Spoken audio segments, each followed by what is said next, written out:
Terima kasih pemirsa, Anda masih bersama kami di Halo Indonesia. Kasus COVID-19 di tanah air menembus angka 3 juta kasus yang mengakibatkan fasilitas kesehatan kewalahan dalam menangani pasien yang terkonfirmasi positif. Untuk itu diperlukan adanya strategi mitigasi jangka panjang hingga penguatan pelayanan kesehatan primer. Kasus COVID-19 di Indonesia mengalami lonjakan dalam beberapa pekan terakhir. Kondisi ini dipicu oleh perilaku abai masyarakat dalam menerapkan protokol kesehatan hingga mutasi virus COVID-19. Tercatat, kasus COVID-19 di Indonesia menembus angka 3 juta kasus. Kondisi tersebut menyebabkan pemerintah membuka fasilitas isolasi tambahan bagi pasien COVID-19, serta mengerahkan sumber daya tenaga medis untuk menangani lonjakan pasien COVID-19 secara intensif. Namun hal tersebut belum sepenuhnya mampu menampung pasien COVID-19. Banyak pasien yang harus menjalani isolasi mandiri di rumah dengan pemantauan petugas medis setempat. Sementara itu, jumlah petugas medis yang tak sebanding dengan jumlah lonjakan pasien menyebabkan tingginya angka kematian pasien COVID-19 saat menjalani isolasi mandiri. Kondisi ini mengindikasikan bahwa layanan kesehatan di Indonesia belum maksimal dalam memenuhi hak kesehatan masyarakat, sesuai Undang-Undang Nomor 6 Tahun 2018. Untuk itu diperlukan mitigasi jangka panjang hingga penguatan pelayanan kesehatan primer dalam menekan laju COVID-19.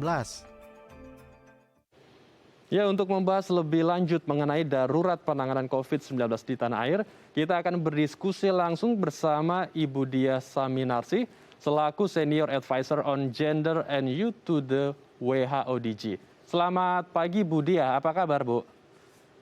Selamat pagi, kabar baik, Alhamdulillah. Alhamdulillah, kita langsung berdiskusi mengenai penanganan darurat COVID-19 di tanah air, Bu. Kalau kita membahas tentang kasus harian COVID-19, ini mengalami fluktuasi yang cukup terasa. Kalau saya bacakan datanya ini dari hari Minggu kemarin, dari Satgas COVID-19 datanya, hari Minggu 25 Juli ini 38 ribuan kasus. Kemudian di hari Senin, angka kasus harian di angka 28 ribu, menurun 10 ribu. Namun di hari Selasa kemarin, angka kasus kemudian tinggi kembali, melonjak naik di angka 45 ribu. Bagaimana Bu Diah melihat angka-angka ini? Apa sebenarnya yang harus dievaluasi dari kinerja tim Satgas dan juga pemerintah dalam menangani pandemi ini? Melihat angkanya yang masih cukup tinggi. Baik, satu hal yang sejak awal selalu diulang-ulang oleh WHO adalah dalam penanganan pandemi ini, respons pandemi, yang terpenting adalah penanganan 3T, tes, tracing, dan treatment. Selain tentunya juga adalah pemakaian protokol kesehatan, pemakaian masker, sering mencuci tangan, dan menjauhi kerumunan. Kalau tadi bicara mengenai angka yang masih fluktuatif, ada jumlah tes tertentu yang harusnya dikerjakan, yang harus dicapai agar data dan angka yang kemudian masuk itu bisa stabil dan mencerminkan keadaan infeksi yang sesungguhnya di sebuah populasi atau di sebuah negara. Jadi kalau kita berkaca kepada India, pada waktu India mengalami kenaikan kasus yang sangat tajam, pernah satu hari melaksanakan 2,5 juta tes, dan itu dilaksanakan secara berkelanjutan, jadi tidak hanya satu hari saja, tapi kemudian dipertahankan jumlah tes yang tinggi.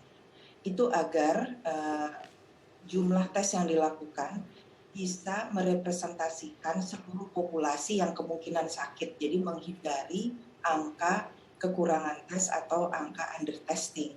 Nah, ini yang mestinya juga diikuti oleh Indonesia agar bisa mencapai angka yang stabil. Kita melihat kemudian gambaran wabah yang sesungguhnya.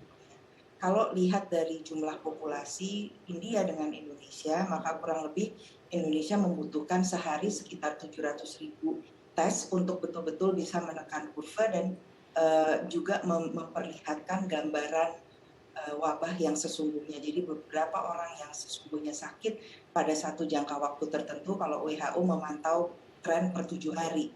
Jadi selama 7 hari itu setidaknya harus ada angka tes yang betul-betul tinggi, merepresentasikan populasi yang ada untuk bisa mencerminkan akhirnya ke gambaran wabah dan angka kasus yang sesungguhnya. Jadi nanti fluktuasinya akan berkurang. Baik, jadi 3T itu harus dilakukan secara konsisten dan harus terus dimasifkan ya untuk bisa mengetahui di mana saja titik-titik hotspot atau zona yang paling merah, kemudian dilakukan penanganan atau treatment. Mengenai data, berbicara mengenai data lagi, saya akan melihat ada beberapa kabar baik, terutama di DKI Jakarta angka kasusnya mengalami penurunan dari yang beberapa minggu lalu, pekan lalu, sempat menyentuh di angka 9 ribuan, namun kini sudah di angka 3 ribuan.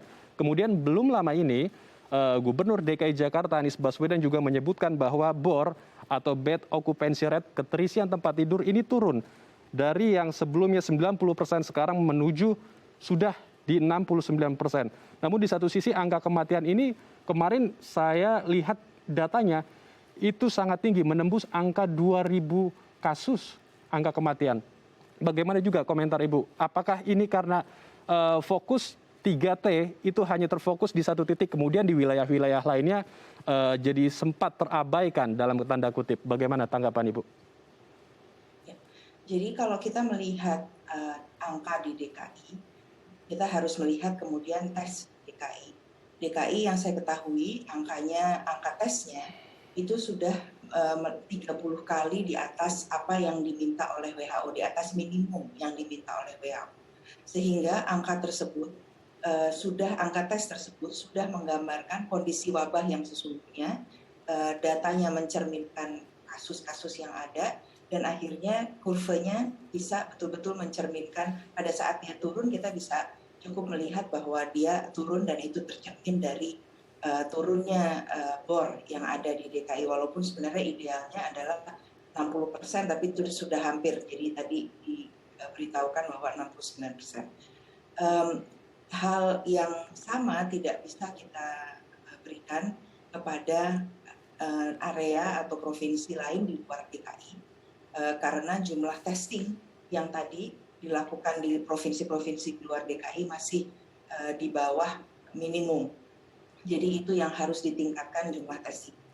Kalau kita melihat kemudian angka kematian, itu mencerminkan bahwa banyak pasien yang sampai ke layanan kesehatan atau ke fasilitas kesehatan sudah dalam keadaan gawat, mungkin dalam keadaan kritis, sehingga terlambat ditolong dan akhirnya fatal akibatnya. Angka 2000 yang menembus 2069 kalau saya ingat kemarin, itu adalah angka nasional. Kalau tadi bicara DKI berarti harus kita lihat angka yang meninggal di DKI kemudian berapa. Angka nasional ini yang mencerminkan bahwa secara umum angka tes di Indonesia masih belum mencapai optimal, dan itu akibatnya banyak under testing, jadi banyak under reporting, banyak kasus yang tidak diketahui sehingga baru bisa mencapai layanan kesehatan pada saat dia sudah bergejala kritis atau berat dan kemudian terlambat ditolong dan akhirnya meninggal dunia. Mungkin itu yang bisa saya beri gambarannya.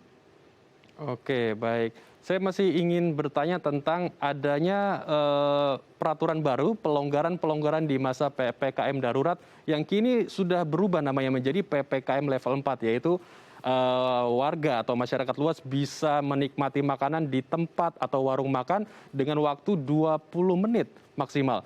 Namun di satu sisi kan peningkatan angka kasus ini akan terus kita lihat saat ini masih terus tinggi kasusnya. Apakah ini bisa menyinkronkan untuk menekan angka kasus? Namun kita akan bahas itu usai jeda, Bu Diah.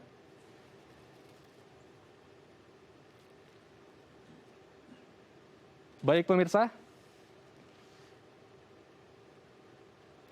Baik pemirsa, jangan kemana-mana karena kami akan melanjutkan perbincangan ini. Untuk itu tetaplah bersama kami di Halo Indonesia.